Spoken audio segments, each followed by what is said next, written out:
Welcome back to From Vinyl to Streaming, Tunes Through Time with Abby and Judy. I'm Abby. And I'm Judy. How you doing, Judy? I'm good. How are you, Abby? I'm good. Are you? Good. Yeah. That's good. Yeah? How's your week been? My week's been really good. It's been really busy, but really good. How about yours? Same. Busy but good. Busy but good. Busy but good. I kind of had a lot going on this weekend. Yeah. We went to our favorite restaurant. We did, and it was delish. It was as usual. so good. Oh, it's always so good. Always so good. People are so nice there, too.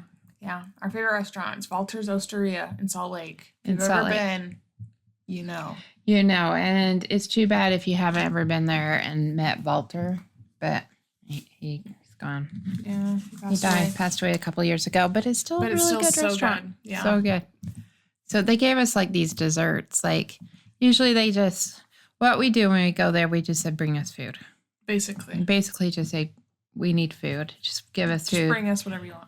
And usually they give us dessert, and usually it's this lemon gelato with honey and sea salt on it. Just so good. So good. But this time they gave us a variety so we all could share. Mm-hmm. So they just brought it out and put some big spoons and gave us a plate. And It was awesome. they had pistachio gelato, Just my favorite. So good. the lemon gelato with the honey and sea salt, creme brulee, which was really good. Like a chocolate souffle. Was it a souffle? Yeah, it was a chocolate souffle with really vanilla. I think it was a vanilla gelato. There was a panna cotta, which was really coconut good. panna cotta. It was fire. Fire. It was fire. So that was a lot of fun. yeah. So Yeah. I'm still kind of reliving that. Yeah. It's so good. But anyways. Yeah. Do you have a music moment this week? You know, I've been too busy not thinking about it. I don't have. Well, there hasn't been really anything going on. Well, so Coachella started this weekend. This That's weekend right. is the first weekend of Coachella, and Lady Gaga performed, and it was the most insane performance I've ever seen in my life. Why? It was like wig changes, costume changes. The set really? was incredible. Like it was like a Super Bowl performance at Wow. Coachella. It was so cool. So she killed that. I heard about Benson. Is it Benson Boone? Benson Boone. He played Bohemian Rhapsody He with did. Brian May. Yes. So that's pretty cool. That is cool. Which he actually did a pretty good job. Did he? Like the singing it. I just think he's so cringy right now. I don't know. There's just something I feel like he's trying to be Harry Styles, but like it's not working. Like there's just something about it that's not working for me. So it comes off really cringy. But the performance was good. Like he did do a great job. And his thing is he loves to do backflips in the middle of his songs. Did he do one? So he did one off like a significantly high platform. It was kind of crazy. That's So pretty he did crazy. kill that, but he did a really good job. At I feel Bohemian like Rhapsody. it's like going over his head a little bit, like into his head. Yeah, Like I feel like he's trying to be something bigger than he is. Yeah, I would agree. I feel like I don't know. I didn't listen to him sing it. I just saw that he did it. Yeah. And I saw him in the big like royal robe thing and came out and I just thought, yuck. Yeah. He also needs to quit with these jumpsuits. They're not working. Yeah, they're ugly. They're not working, and we need to pivot to something else. He does need to pivot to something else. But the performance was great. Like I won't say it wasn't great because he did do a good job, but I don't know. There's just something about it that's not working for me with Benson Boone. Yeah. And I don't know. I don't quite know what it is, but something's just not. Just something's not working. Not working. I don't know what it is either. I just don't like him. Yeah. And I don't know why. I just feel like it's just gone to his head and he feels like he's trying to be bigger than he is. Yeah. And he's just not. He's just not there yet, nor do I think he'll get there. Yeah. And so I think he needs to just tone it down. Yeah. I think if he just tried to be himself and just sing, he would be fine. Yeah. I agree. Because, like, I don't know. Before the Grammys, this all happened to the Grammys. I feel like he went weird at the Grammys because of that freaking jumpsuit. But like before that, I thought he was fine. Like he didn't bother me. So it probably has gone to his head. I think it's just gone to his head. And then Charlie XCX performed, and she brought out Troye Sivan, Lorde, and Billie Eilish. Wow. And did songs with them, which was fun. We haven't seen Lorde in a long time, and she's coming out with her album, so it was exciting to see her on stage. Does she look the same? She does. And Billy performed with her, which was fun. That is cool. I'm trying to think. Yeah. I'm not sure we're recording this on Sunday. So last night at Coachella is today. So I'm not sure who's performing tonight, but should be good. Sure it will be good. Sure, yeah. So it's been fun. I feel like people this year, the performances have kind of been elevated a little bit. People are doing more, which is fun. Lady Gaga's was insane. It was insane. Because when I think of Coachella, I just think of kind of a Woodstocky kind of a thing, isn't it? It's more... A bit more style or something. Yeah, Coachella is two things. It is the Influencer Olympics, and it is a music festival. So there's the big focus on outfits, who has the best outfits, makeup, hair, like the Influencer Olympics. And then it has the music, and it's usually more like rave. Like, it's not rave music, and it's not like country music. It's like kind of in between in a way. But I don't know. It looks fun. Some of the there's been a lot of outfits that are really good. I feel like these last couple of years we've lost what Coachella is in the outfits, you know what I mean? And it's come back this year. This year everyone has been doing a much better job. Okay. And so that's very exciting. But that's cool. Coachella. Yeah, I just kind of thought it was kind of a hippie thing. Yeah. But a little bit more style. Yeah. It's kind of like if Woodstock and a rave had a baby. Yeah. That's what Coachella. That's why it would be. That's why I finding like all these sets and everything, and Lady Gaga, it sounds like it's going somewhere it shouldn't be going. No, I mean, because it's always been that kind of music more. It's not like person with their guitar on stage. Like it's a production. It's a production. Oh, okay. Yeah. So sounds good. Yeah, very exciting, but very exciting. It's very fun to have weird Lady Gaga back. I'm really here for it. I'm really excited about it. Very, very happy that is happening again. The real Lady Gaga. The real Lady Gaga is doing her thing, and it's great. So, yay. So that's our music moment. That's a good music moment. Okay, so for song review, it was my week. It was your week. So I had Judy listen to Gap Tooth Smile by Joe. Gap Tooth Smile by Joe. And a little background on this song. It's brand new. It came out like a week and a half ago. Is he a group or is it it's just a guy? So it's Joe Keery, who's in Stranger Things. It's his music. I thought it was a band. Apparently this is his solo stuff. Oh. But so that's something new I've learned, but it's Joe Keery. And yeah, so this album came out like a week and a half ago, and I wanted you to listen to this song specifically for one reason, and I want to see if you caught that reason. I don't know if I did. But so let's hear what you think. Okay, so I think it was a fine song. It was all right. Mm-hmm. You know, it was probably about all the songs you had me review is my least favorite. Okay. It reminds me of Tom Petty and Rolling Stones. Okay. A mix in the 60s. Okay. Or early 70s. Okay. That's what it reminded me of. It was fine. Yeah. I didn't find it to be... I probably won't listen to it again. Yeah. But it was all right. What did you think? That makes sense. To me, it reminds me so much of a Cars song. Really? Yeah. Like, I heard the song and was like, this sounds like a Cars song. Oh, that's so funny. Because I got Tom Petty and... I can see Tom Petty. Not really the Rolling Stones. Mm-hmm. To me, it sounds just like a Cars song. Oh. Maybe not the very beginning, but once they get into the song, I'm like, this sounds like a Cars song. I thought it was funny when he was counting all those. Yeah, counting all the way up to 29. But yeah, so this song is just kind of a funny song. It was a fun song. Yeah. Like, I thought it was a fun song. Mm-hmm. I just was like, it's okay. Yeah. Yeah.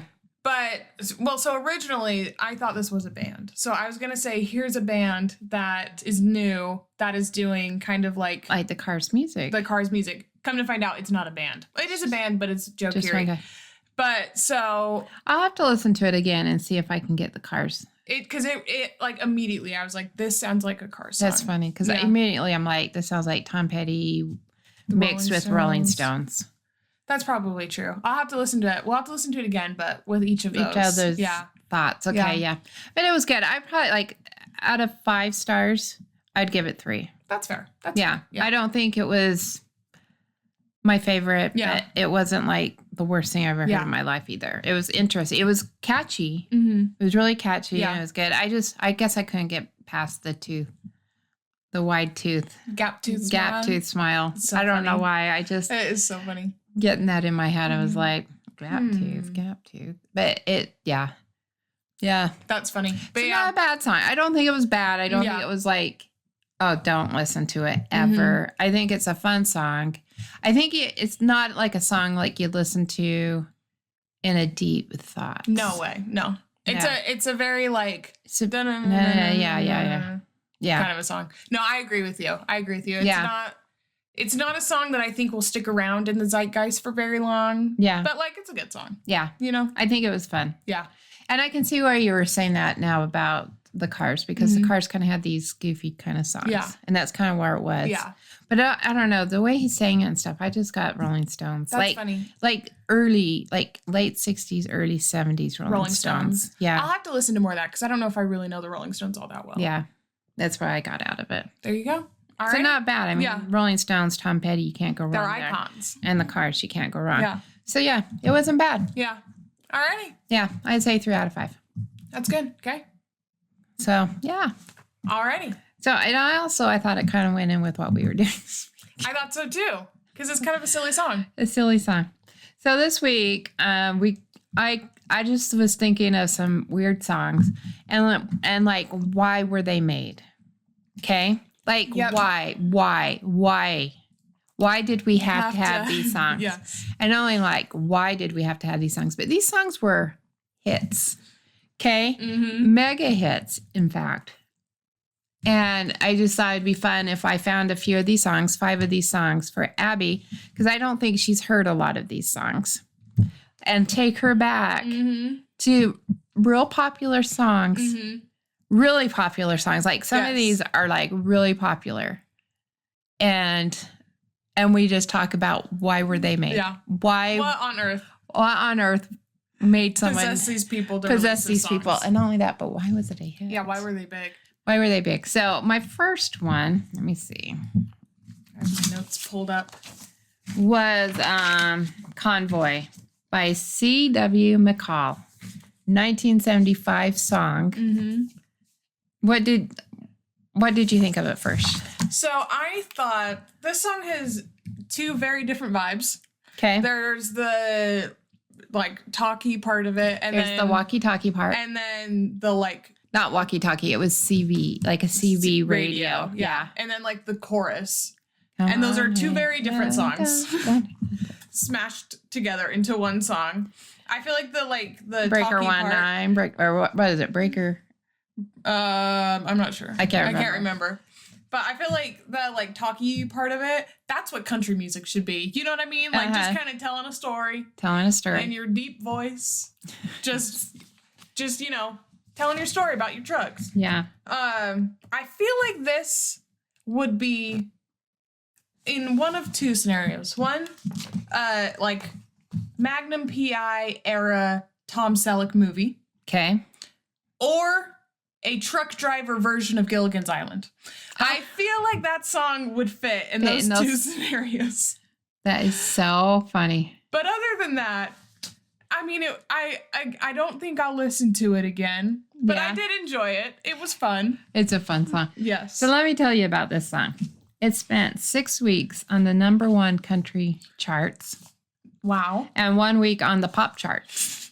Wow. So, yeah, 6 weeks. That's crazy. #1. Okay. See, I'm telling you, this is what country music should be. And it was Rolling Stone's 98 greatest country songs of all time. That's crazy. Yes. That's crazy. So it was inspired by this guy listening to the CB. Is it CB? CB radio, I think CB, so. So long ago. Remember? Okay, so back in the 70s, that was really big. You could get like a thing and you could listen to the truckers talk to each other because that's how they would do it. They'd pick it up and they'd go, Breaker 1-9. Breaker 1-9. And they would tell each other like if there was cops and stuff on the road or what's going on. And so everybody knew what was going on. And then the convoy was a convoy of semi-trucks. So that's where it came from. There you go. It inspired a movie called Convoy. Okay. So not only was it a hit, it inspired an entire movie. And if you were back in the 70s, you would know. This song, if you were probably my age or older, you would have known this song really quite well. It was so that popular. Funny. That is so funny. It was also like a protest song. Oh, really? Yeah, protesting. It was only 55 miles per hour on the freeway. So they were protesting how slow that was. Interesting. And they were protesting oil prices because it was very expensive at the time. Oh, interesting. I know. And when he says rubber ducky, like one of them's rubber ducky. Yeah.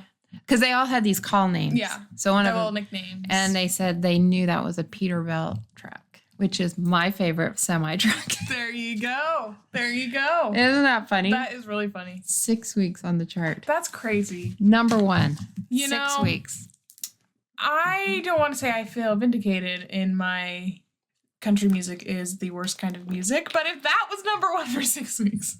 No, I'm just kidding. It actually did kind of slay as a song. I mean, given the right circumstances, would you listen to I could vibe to this song. Could you really? Yeah. Even back then, I thought it was stupid. It's two different songs. It is. Because you have him sitting there talking like he's on a CB radio, talking to the other trucks and going on. And then it's this. Yep. But it was not my least favorite of the five. I'll tell you that. Yeah, that one. So I don't know. I just think it was back in the 70s. Yes. They just made these really stupid songs like There's that. Some wackadoodle ones. And people just loved them. Yeah.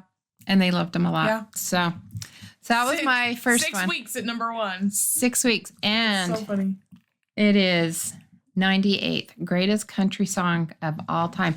So if you want a good song to listen to, I guess, from 1975, it's called Convoy. There you go. And see, I'm saying this is what country music should be. Yes. You got your deep voice, you're telling a story. Yeah. You're having a good time. C.W. McCall. There you go. So, yeah. And the movie was a hit, too, I think. I feel like I've heard of the movie. Yeah, you probably have. I kind of was wondering, was the movie made first or was the song? Because I know the song is in the movie, but the song was first. And then it was the movie. That is so funny. So funny. Okay, so the next one is Disco Duck by Rick Dees.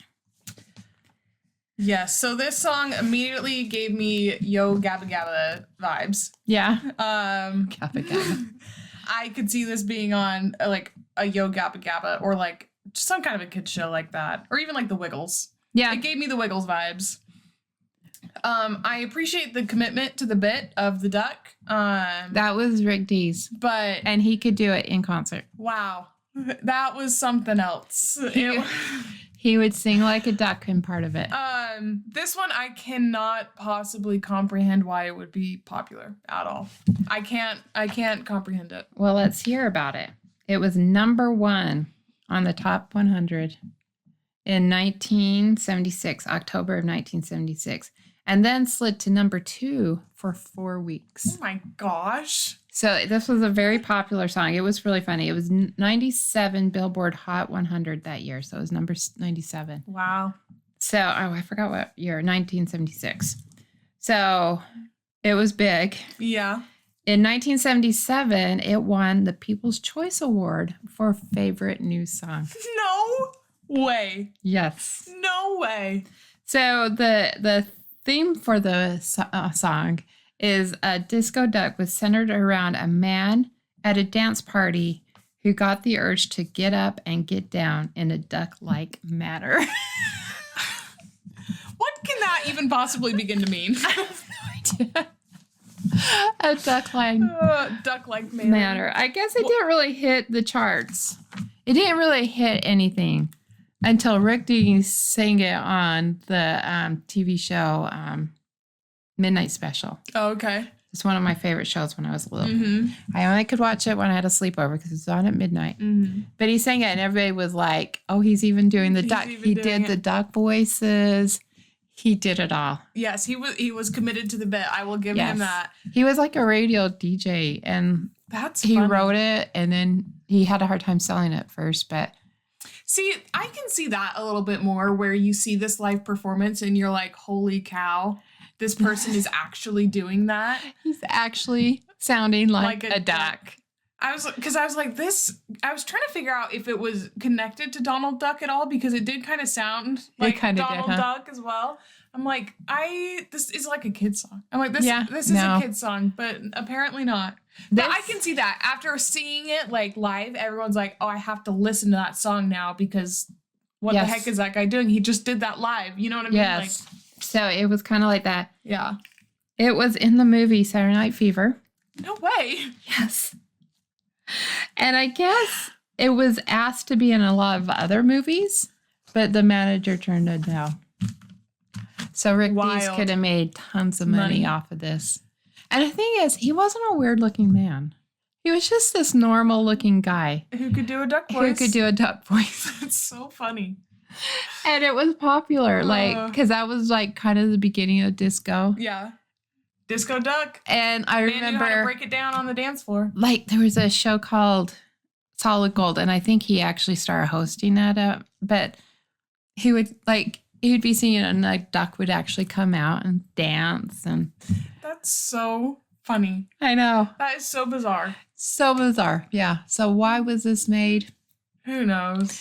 Who knows? Because this man can do a duck voice and he needed the world to know he could do a duck voice.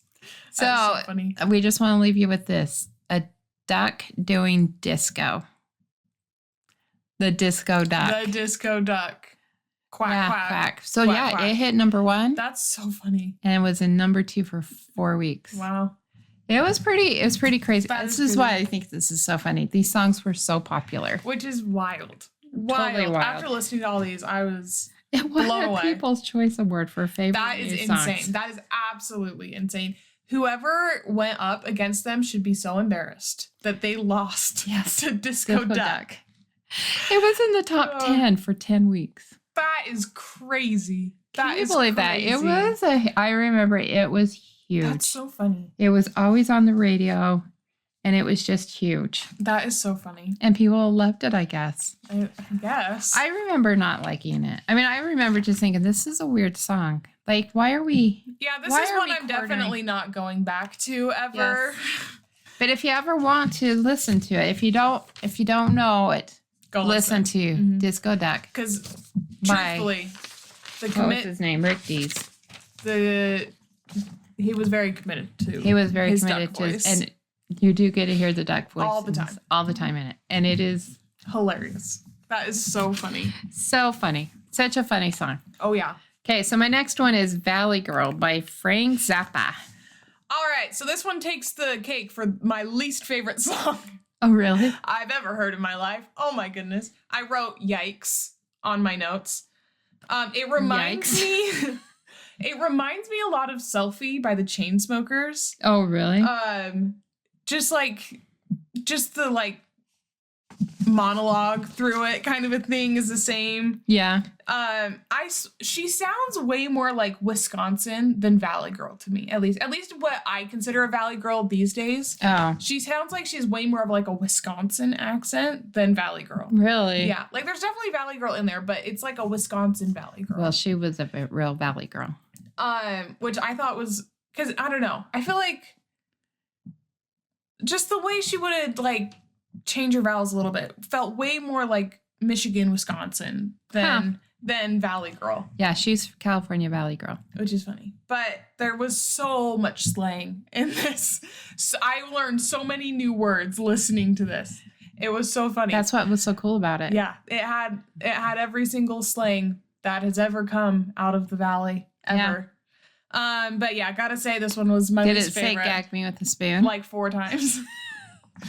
4 times. It did, huh? It did. Yeah. So this song didn't go up as far in charts. Okay. It was only number 32 in the Billboard 100. But it was nominated for Grammy's Best Rock Performance by a Duo or Group. Oof. Didn't win, but it was okay. So a Grammy nomination, though. It got a Grammy nomination. Wow. But what made this song stick out more than any of them was that Frank Zappa, I don't know if you know who he is. No. He was a pretty famous singer back in the 70s, 80s. He was more of a weird singer, I guess. He had but he had a daughter named Moon Zappa. Oh. She's the one. She was 14 years old when she did the Valley Talk. Oh, that's her? That was her. Oh, okay. He woke her up like at 2 a.m. and said, we're recording the song. Because it's just kind of who he was. Yeah. And he was trying to make fun of the San Fernando Valley. That's how they would talk in the and he was making fun of it. And he wanted it to be a parody on that. But what happened was it turned into a big craze. So not only did the San Fernando Valley... It was worldwide. It went worldwide. This was like when I was in high school. And this is how we would talk.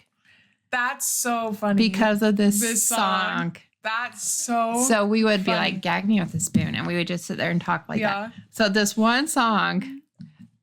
Changed everyone's dialect. Changed everyone. And it was like the opposite of what Frank Zappa wanted it to do. That's so funny. Because I was going to say, this reminded me of like a Weird Al song. Or something like that. Just something so kind of outrageous. Yeah.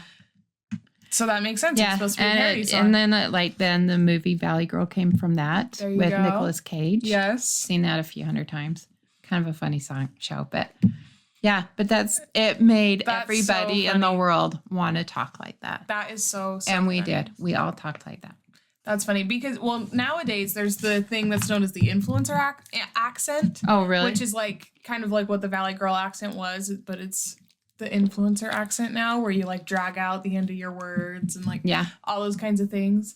And that's kind of like what Selfie was by the Chainsmokers. Yeah. So there you go. So they're still making songs like this. They're still making songs like this. Yeah, so it was pretty funny. I think it's a pretty funny song. She was really a pretty girl. And he had a brother named Dweezil. Wow. Yeah, he was really good looking at the time. Dweezil? Yeah, in the 80s. Would have never guessed. I know. He's been on my TikTok because I don't know where I got Wife Swapping. That show. Oh, yeah. Where they would swap families. Yeah. And he was in one of them. Oh, that's funny. And I was like, and his wife's really pretty and cute. And they live like this all natural life. Like they garden and they live in a kind of a smaller home and they take care of their daughter. And then she went to this, I don't know whose house it was, and they were big and fancy. And the wife had to come to their small little very granola home. That's so funny. It was really funny. That is so funny. So yeah. So, and she actually kind of got mad about the song because she thought it was kind of a thing that her and her dad were doing just to be joking around. Just kind of like, a little bonding thing. Oh, yeah. And then it became a hit and it kind of made her mad because she was like, I didn't want this to be commercial. I just wanted it between us kind of a thing. So that wasn't how she really talked? Like she was doing a joke? Kind of, yeah. She lived around it, so she knew it. So he's like, just improv all this. So she was just improvising it all. Well, she killed it. She killed it. Yeah. So yeah. So if you want to know how to talk like a Valley Girl. There you go. You listen to this song. There you go. It's kind of a funny song. That is really funny. Really, really funny. But can you believe it? It was nominated. Yeah, for a Grammy. That's insane. Absolutely insane. Okay, so the next one is She Blinded Me with Science by Thomas Dolby, which was a pretty big hit, I remember, in the 80s. And I think people actually liked it. Yes. I never liked it. So this one, it was probably like number 2 or 3. I liked this one. Did you like it? I liked this one. I feel like there were parts of it where they would speak. Yeah. Like with not singing at all, like just speak. Without the speaking part, it was kind of vibey. I could get aboard with it. It has kind of a good tune. Yeah. The speaking parts threw me. She blinded me with science. But I thought it was kind of cute, kind of vibey, Kind of cute, kind of vibey. I liked it. So, yeah, this one was, I didn't write a whole lot about it, but it was number 5 on the Billboard 100. Okay. So, and it's considered a one-hit wonder. Okay. So, this Thomas Dolby, this is his only song. This is it. Yeah. It was number 20 on the list of 100 greatest one-hit wonders. There you and go. VH1's 76 greatest song of the 80s. Wow.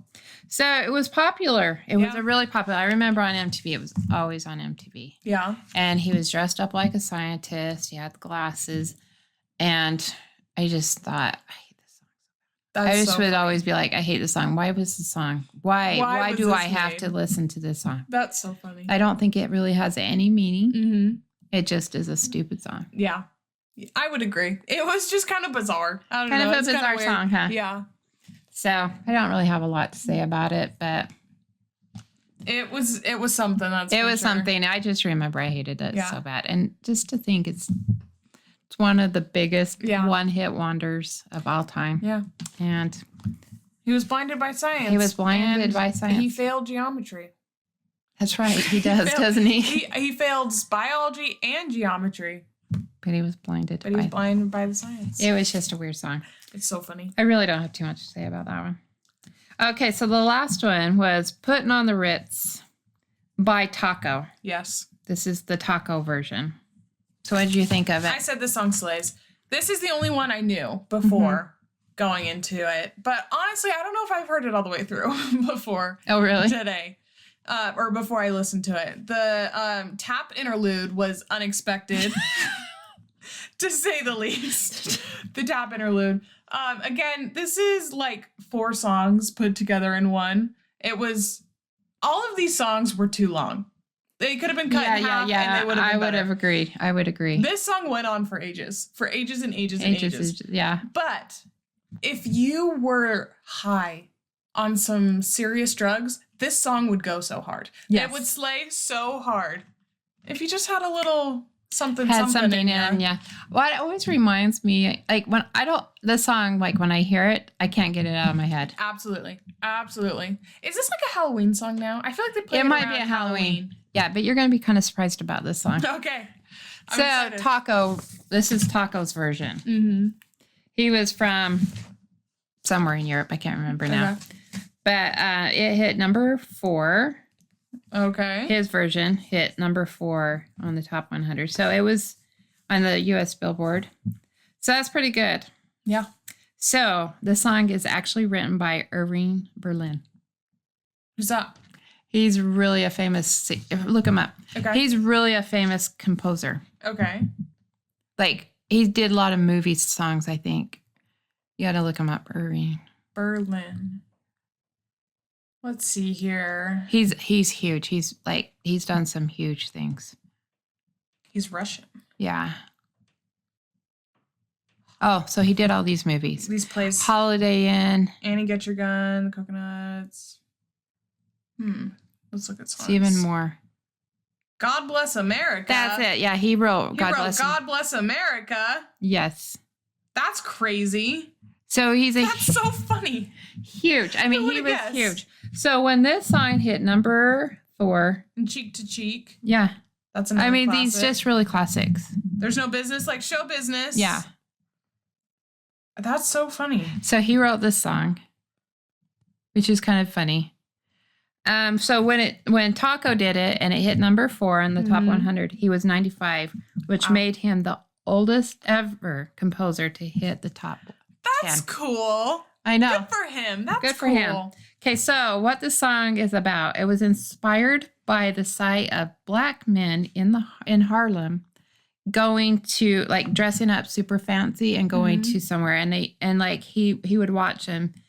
And he thought they were going to the Ritz-Carlton. Oh, okay. So putting on the Ritz. So that's what it's about. Okay. The original lyrics were slightly racist. Yikes. So they had to change. They had to adjust. So by the time Taco did it, they had adjusted the lyrics. That's good. Yeah, so that's why it was born. It was performed once by Clark Gable and Fred Astaire. Oh, really? Yeah. That's crazy. Isn't that funny? That's crazy. I didn't know this wasn't a Taco original. I know. I thought it was too. It was 1982 when Taco did it. Pretty cool, huh? That is cool. I did think because as I was reading the lyrics, I'm like, they're talking about snappy dressers going through the Ritz. I bet it's the Ritz-Carlton they're talking about. Yeah. So I think Irving Berlin didn't know where they were going, but that's where he imagined they would be going, was the Ritz-Carlton. Well, they were snappy dressers during that time. There was a lot of. They looked so good. So good. Also in Taco's version, there is a version where it's all blackface. So, oh my gosh, they had to take that out and re-record it. Yeah. So this song's not really. Oh my goodness, that's hilarious. Or that's not. It's funny. But I had no idea. You would not know. You would not know. by listening to that song. That is so crazy. So this song probably doesn't have the best, I'm going to say, reputation. It's lived a whole life. It's lived a whole life. I know. And I never heard of it until Taco sang it. I mean, crazy. Taco was like the only version I ever heard. That is crazy. And I hate it. I don't know why. I've always hated it. That's so funny. But you're right. Maybe if you're high or something. I feel like if you're, but boinging around. Yeah, but it sticks in your head. And I always thought it was so stupid. But I think it is kind of a Halloween song now. I feel like it comes around Halloween. Yeah. It comes out around Halloween. Which it wasn't supposed to. But it's kind of spooky. I don't know. It's kind of got like a spooky little beat to it. Yeah. So, and I think he changed it. I'm sure if you listen to like Fred Astaire's version or even Irving Berlin's version, it sounds different than Taco's version. Yeah. But yeah. That's wild. That is. It's a pretty wild song, don't you think? Yeah. I had no idea. I had no idea. So yeah, that's another song. So honestly, yeah, it kind of fits that category. Why was it made? Yeah, that is. Why was it made? I don't know. That is interesting. Very interesting. Because it's never been one of my favorites. I've never liked it. But I mean, it hit number 4. That's kind of wild. Irving Berlin wrote it. I have a whole new perspective on this song now. It's kind of pretty crazy. It's pretty wild. So I don't know. I don't know. I just have never, especially, I guess because I only know the Taco version. Yeah. And I don't know if I'm going to look up the Irving Berlin's. I don't know if I want to. I don't know if I want to either, but honestly, I don't know why it was made. I thought it was a stupid song. It is a wackadoodle song. It's a wackadoodle song. Mm-hmm. I don't get it. Yeah. I don't know. And like you were saying, it's way too long. It is way too long. There is the tap. The tap interlude. It was like 4 different songs put together. Yeah. Like 4 completely different ideas put together. It's kind of funny. So, anyways, I thought it would be kind of fun just to play these weird songs that through the history of, those were just 70s and 80s. I probably can guarantee you there's a lot more in the 70s. Yeah. Well, there's our favorite. That was from 1977.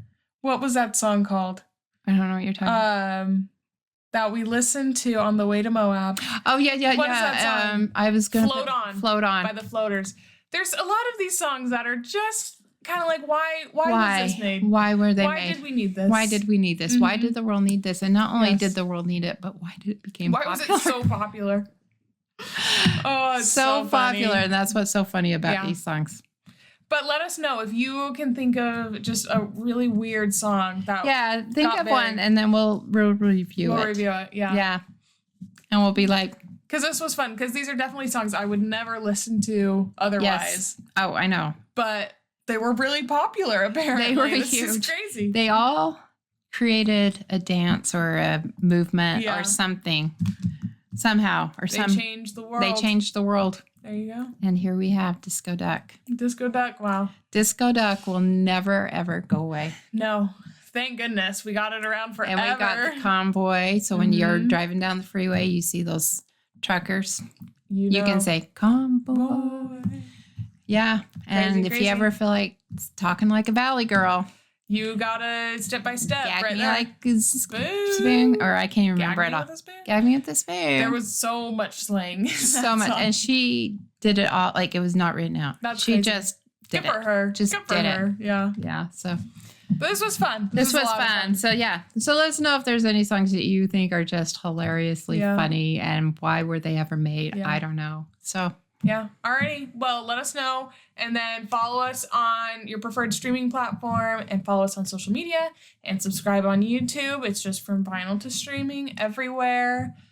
Hit the like button, ring the bell, comment, share it with your friends, all sorts of fun things. Yeah. And we'll see you next week. See ya. Bye. Thanks. Bye.